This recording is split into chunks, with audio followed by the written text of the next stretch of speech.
So after day one of the first test in Antigua, it's time for Ask George.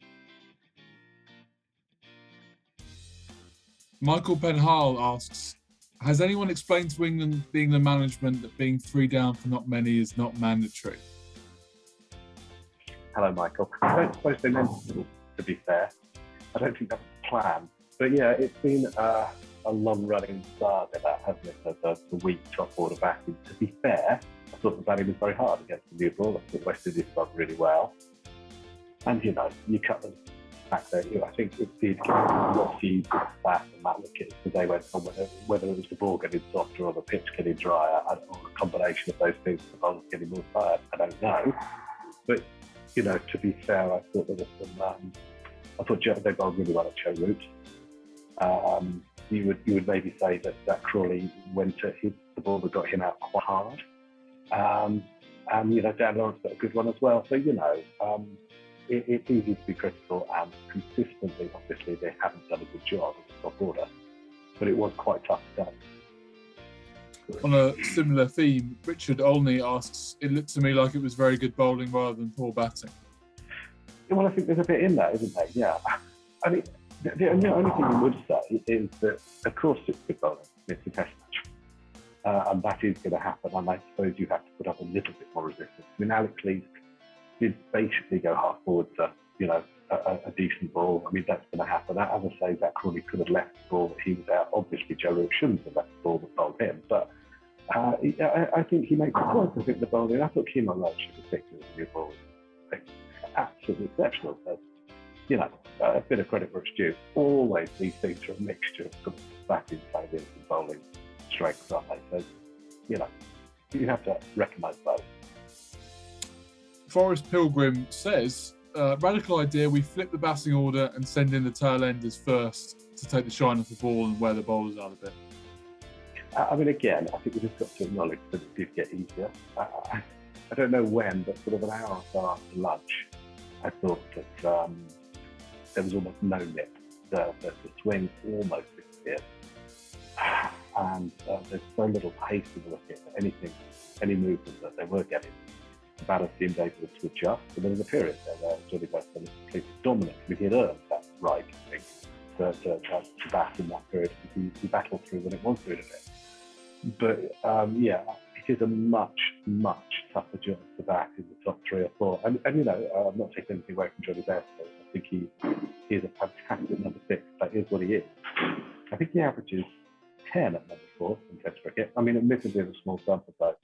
And he probably averages 27 or something at number 3, something like that, maybe it's 30. Number 6 and 7, he's scored 7 of his Test 100, that's 7 of the 8. And he's averaging more than 40 at number 6. So, it is a more straightforward job. You do have to acknowledge that. Gareth asks, would England have made runs on the pitch in Rawalpindi? Who wouldn't have made runs? Well, I think that's a fair question. I'm sure they would have made some, but it's not as if they haven't played on any flat wicket. And they have sort of got out of the habit of batting long and putting a high price on their wicket. So that Rawalpindi wicket did look fairly heartbreaking for bowlers. But I believe that England would have found a way of getting bowled out, yeah. Aaron Wood asks, is Root batting at number 3 a short-term fix or a long-term solution? Well, we'll see. I suppose I don't know the answer, but I wouldn't have done it. I can see why they're doing it. Of course, we all can. I mean, it potentially solves the problem because everyone likes that a bit lower down. And if he can do it, great. But it does seem to be weakening the strength. And there were so few strengths in the side that you worry about it a bit. I mean, when we left Australia, no one was saying the problem was Anderson's rule and moved back in the score. Which is really the other problem. So it's early days, and good for him to try it because, it definitely could solve the problem if he can nail it. But he was doing so well at number 4, he looked so settled. Yeah, it's a risk. Is there a feeling that because it's happened so many times and then he's gone back down to 4, that they're just going to keep doing it until it works? Oh, I think they're going to have a real go. Yeah, he's going to be given a sustained run there. But he actually, I mean, I don't have the stats off the top of my head, but it wasn't a small sample size he tried that before, was it? Mm. Good to see Bairstow scoring runs. Is it a timely reminder of the wasted potential of him and Moeen due to the top order batting issues? That's from Tom Vickers. Tom, that's a good question. I'm not sure. It is, yeah. I mean, essentially, it's a successive test for him. I would say that the key thing, a couple of things. He's batted at 6 and he's playing without Josh Butler. I mean, check out his record with and without Josh Butler. He averages more than 10 more when Josh isn't inside, and that's because he gets forced into positions in which he's not comfortable, which is batting in the top 5. And he feels there's a guy sort of breathing down his neck who wants the glove, took the glove. I think there's a few things going on there. I don't know whether it's about the top order failures as much as it was, again, weakening strength. Moeen was doing quite well at 7 or 8, and he got moved. I mean, Moeen's batted everywhere from 1 to 9, hasn't he? He's been told he's not first choice spinner. He's, been told he couldn't really do a great job away from home, and all sorts of things. I think both Jonny Bairstow and Moeen Ali have been messed around quite badly, yeah.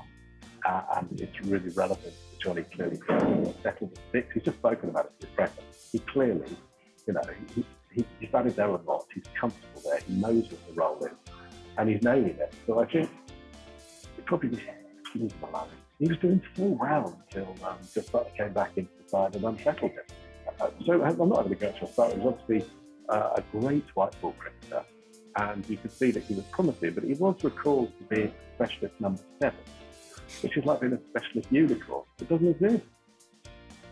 You can't be a specialist batter at 7, and it made everyone else move. Why on earth has Foakes not been playing Test cricket for the last couple of years? That's from Vlad. Because of the inadequacies of players around him. I mean, you can understand it you could understand him not playing even this game, because with Ben Stokes not able to operate in full capacity as a bowler, you would have been able to squeeze in another bowler had you given Bairstow the glove. So you can understand it up to a point, but he's never done anything wrong as a player. I know he had some low scores in India, but he was playing on incredible wickets, and he kept so he's never letting him down at all. And I thought he batted really classily today. And actually, he probably got the most unplayable ball today. I thought he got one that kept really, really low to Jason Holder. So hopefully he's given a reminder of what a really good batter is. We know he's a great really. We know he's fantastic.